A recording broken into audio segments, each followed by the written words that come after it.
and welcome to another evening of frank conversation here on Hard Copy, coming to you from our studios in Abuja. I'm Maokwe Ogun Yusuf. Where do we start from? It's a potpourri of issues to deal with, from the $800 million World Bank loan, which the President has written the National Assembly for approval for, to the tussle for leadership for the 10th National Assembly, to the issue of security, which remains a going concern in many parts of the country. It's a lot to mull over, and we intend to touch on as many as we have time for on Hard Copy tonight. But first on our list is the $800 million World Bank loan, which we now understand the House Committee on Loans, Aids and Debt Management has advised the House to approve. Is this a wise decision? Professor Okey Ikechukwu is my guest tonight. He's the Executive Director of Development Specs Academy. Prof, welcome to Hard Copy. Thank you very much. Well, it's a lot to ponder on. $800 million in loans from the World Bank. The House Committee says it has advised the House to approve the loan, but not give approval to the executive to implement or to spend because the time is short. I'm wondering whether that statement provided any comfort for you. Not at all, because the primary question is, must you take a loan? If the answer is yes, what must the loan be for? So there's nothing wrong with taking a loan. I can take a loan and start a company, employ people, make a lot of profit, impact the economy, increase national productivity. Or I can take a loan and take a chieftaincy title and a few more wives. Now, what will result from the second option is that I'll need to spend more. But since I'm not earning anything, I'll have to borrow more. I'll get poorer. I've invited those extra wives just to make them poorer. They'll have children that will not go to school because I've invested unwisely. So in the instant case, they're asking for a loan for poverty alleviation. In other words, money that will be dashed. I will use that colloquial expression to people. Before you take such a step, you must ask yourself, have we been doing this in the last 8 years of this government? They're doing it in a context. It's supposed to be as a result of the removal of subsidy, which they've now left to the new administration. Yeah, they took the loan. Yeah, no, well, they were seeking the loan. They told us about the loan sometime in April, early April. And part of, why they were thinking about that loan, or why they approached the World Bank for the loan, because it's now modern thinking, is because they were hoping to cushion the effect of the removal of subsidy, which they thought was also going to happen. But now they said the new administration will face... the one to handle that. But this loan, they're still seeking the approval at the National Assembly. You see that the narrative is incomplete. But let's even pursue it. At least as the last time I checked, this loan is supposed to be for, am I correct, 10.2 million beneficiaries? Yeah. How did they arrive at that figure? Already in their earlier projections, there are 40 million very poor families that had been getting some stipend on a regular basis. So those families no longer belong in the group. Now, when you divide $800 million by 10.2 million, what do you get? What will it be used for? For how long will it last? So assuming that subsidy is going to dramatically increase transport costs, the corresponding question to ask is, will you call it palliative? Will it have a cushioning effect? And also, I think Nigerians should wake up to the fact that this is a threadbare explanation. Go back to the days of Abacha. The same subsidy was allegedly removed. He said, okay, we're going to use the money to now transform Nigeria. So PTF was set up, presumably to warehouse the extra income from petroleum. And we saw some of the things PTF was doing. No question about that. But there are questions also we must ask. PTF was supplying drugs, was working on roads, was doing every other thing for which ministries exist. So to that extent, you have a duplication, but no duplication of thorough accounting. Because PTF was not really, its accounting system did not take into account the corresponding expenditure. Here is a hospital that belongs to the federal government. We have a budget of X, 100 million for drugs. And then you come there, you see the drugs in the pharmacy, but you also see PTF drugs of the same corresponding type. So it also created a venue where it was possible, I hear, for some agencies, like we've budgeted for carpets, and PTF is bringing carpet, we take PTF carpet and retire it under our money and keep the money. So that was one. PTF, yes. So that's one. Two, the Obasanjo removal of subsidy. Remember, I still remember the live interview he gave. He said, and he used the first person singular, give me that money. I'll build schools. I'll make sure we have roads. We remove subsidy. Not once, not twice. Do we have schools that are working? Do we have roads? Now we're removing it, and you want to take cash and give to people. And an economy that's producing very little, where poverty is rising, and where people simply feed. So if you give me more money, it doesn't increase the number of yams in the market. Rice is still in excess of 25,000. Nobody in that range will go for it, and they'll spend the money in 2 or 3 days. And it's just going to increase inflation. Nothing more. So to that extent, you then find that there is really no wisdom.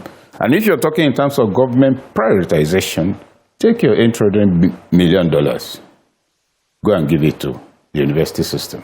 Yeah, but right now, we're at the point where there seems to be growing consensus that subsidy needs to go. Yes, we've been seeing different administrations trying one way or the other to remove subsidy.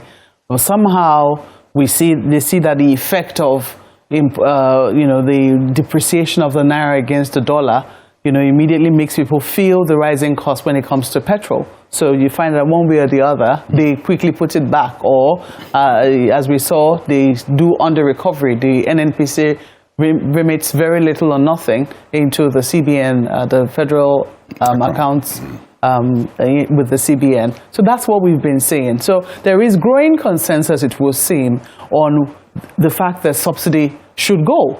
But then people are saying, how do you remove it without hurting people? No. How do you remove it without hurting the economy? You see, there was always consensus among informed commentators, development economics, and people who are up to speed on 24th century leadership paradigms.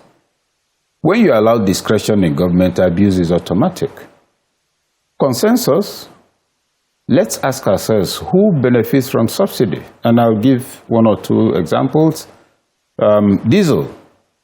It's those of us who buy cars, who have cars, sometimes fancy cars. The average person takes public transport. What's the impact on public transport? Now you have Petroleum Equalization Fund.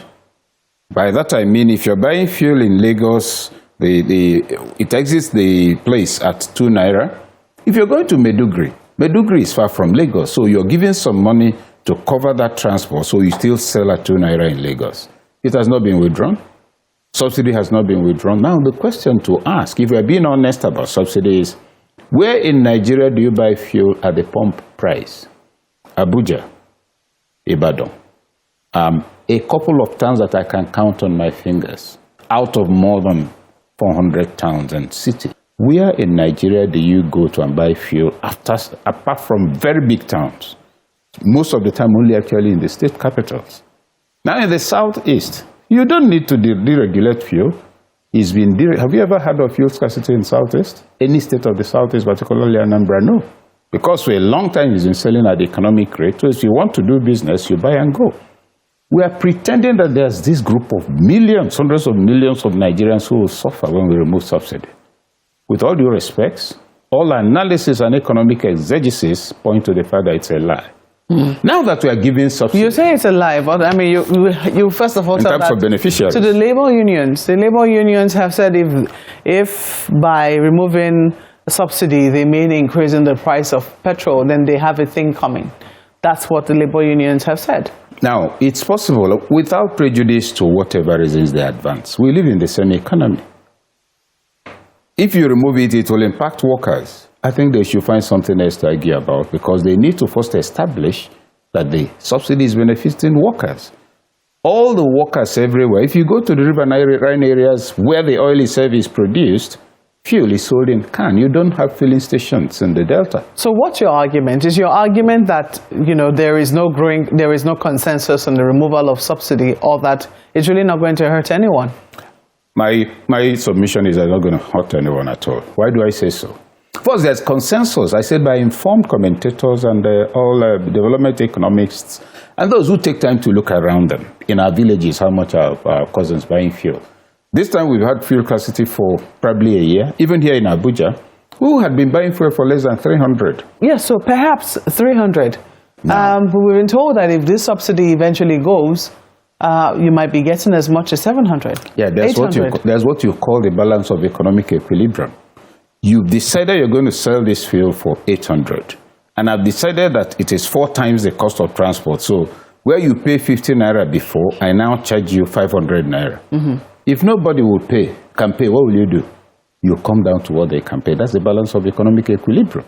And that's what we have seen. Now, this panic about where are these Nigerians? Okay, we are subsidizing hundreds of millions of dollars per month. Billion, right? At the end of that month, apart from the suppliers who have pocketed billions, who has benefited? The man now is still spending the same amount of money. So there's time for realism and labor. Without prejudice to the labor is interested in the welfare of the people and the rest of it. Let's also not forget that labor at a point was fingered for conspiracy. During the years of military regime, they were planned that they're going to raise fuel price to, like when it rose to 20 naira, they're going to raise it to 20 naira. So they hold secret meetings allegedly and say, okay, we'll start at 35. Then you people will come and make a lot of trouble and say, never. It must come down to 15. And then we'll agree that we've hit a consensus with you. Offer 29, you will disagree. Then finally we settle for 20. Now you say, look, we prevented them from making it 30. And they will sound angry. So you retain your credibility, we get the increase we want. We'll understand power politics. The point I'm making is that labor needs to do a total recalibration of his understanding of the issues on the table. Yes, there's subsidy. Is it benefiting your workers? Can you prove that? Now, the only thing that's being impacted, is it transport fare? Is it all right that you, citizens like you, labor leaders and workers, should walk away with billions every month in your name, and there's no fuel except in state capitals?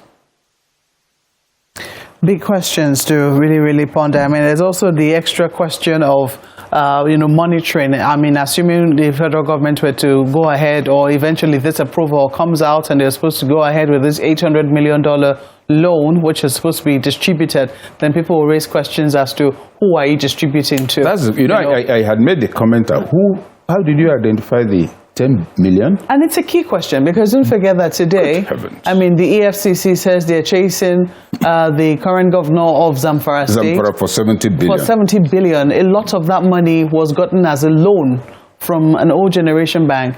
The bank is going under for it. Monies have been given out to companies, and there are no jobs on the ground to show for those monies. So, big questions as to how we're really keeping tabs on what is happening. Well, thinking about it all, I mean, our country just appears to be one huge knot of problems. And you have to ask, I mean, even as we approach the tail end of many administrations, oftentimes people only look at the federal level, but by May 29, there'll be the federal government and several state governors. And you have to ask, where should they be unknotting the thread of this, this big ball of confusion from? Where should they start from? No. Well, starting from Zamfara, which you mentioned, remember one of the first things Zamfara governor did was to resume an airport project. Airport in Zamfara. Zamfara that has the lowest number of qualified drivers and the highest number of road accidents. Go and check FRSC records, I think 4 or 5 years back, and training schools as well. Zamfara that has the biggest Bukuyum. Yeah, that's Zamfara State. That's where you have the highest volume of gold production. Go there, you'll think you're in a no man's land, the degree of poverty. Zamfara with, how many people did Zamfara have? Zamfara sent to WAEC to write SSCE exams in the last 5, 10, 15 years? Total number. You find that that's what you find in less than a local government in some places. The measures to lead to development are not happening. 2014, the SSG, State Secretary to State Government, we had gone to Zamfara and he took us to his farm or ranch. It was abandoned. You know why? Banditry. 2014, SSG could not mobilize the forces of the state, supported by the state government, for the state to maintain its ranch. His own private one he abandoned. Now, we're talking about new governments. Most state governments have a record of expenditure, nothing more. In education, remember KB less than 2 years ago made fantastic investment in education. New primary schools in all the local, I think in the councils, at 4-point-something billion. So, Prof, you're telling us about Zamfara and the issue of taking a loan and not being accountable for it. Yes, he's taken all that loan. Zamfara is one of the poorest, I think 92%. What is Zamfara delivering to its people? That's the same state where an emir crowned a bandit. A bandit, yeah. I hear the emir's ban has been lifted also. Indeed. So what is going on there? And then they have a gold supply. You see, the degree of maladministration, and it's not about Zamfara, it's only a question of degree. The leadership elite today that thinks that expenditure is the same thing as governance and impact on citizen welfare, that's a national crisis. We will soon have a new National Assembly and they all buy a totally new set of vehicles, bulletproof, very likely this time run into 12-point-something billion perhaps by the time they are done. And you ask yourself, probably 20 billion. And it has to recall, nearly double the same amount will go into housing. Why are houses doubling in value every year? It doesn't happen anywhere else in the world. But you come here, you're loaded with that, you need to find a house. So even in the outskirts, it's getting more expensive. Now, to track back to the question of May 29th, the federal government is not the headache or the only headache of the Nigerian. We keep looking at Buhari, and for that, we forget that there are governors we elected from whom we should make demands. We forget that when a budget is read, at the end of the year, you should see the value. Yeah, so how do we get that done? How do we impress it upon, the NGF, Nigeria Governors Forum recently held induction for a number of governors-elect. Sure. So hopefully maybe they have an idea, but for citizens who are wondering how their lives have been over the last 4 years in whatever state or even in the FCT, wherever it is that they reside, where do they begin to make demands? Because what people want is, one, for their lives to be better. They want their children to go to good schools. They want security, and they want to be able to carry out their businesses freely. So where do we start from, looking at for those who know the financial mess that we're currently in? There's a huge scandal currently ongoing about 22.7 trillion naira ways and means, which this National Assembly has not been able to completely sort out. Where do we really start from, Prof? No, the major point to note, first of all, is that all the basic pillars that should support good governance, responsible citizenship, and effective leadership, all those pillars are eaten by termite.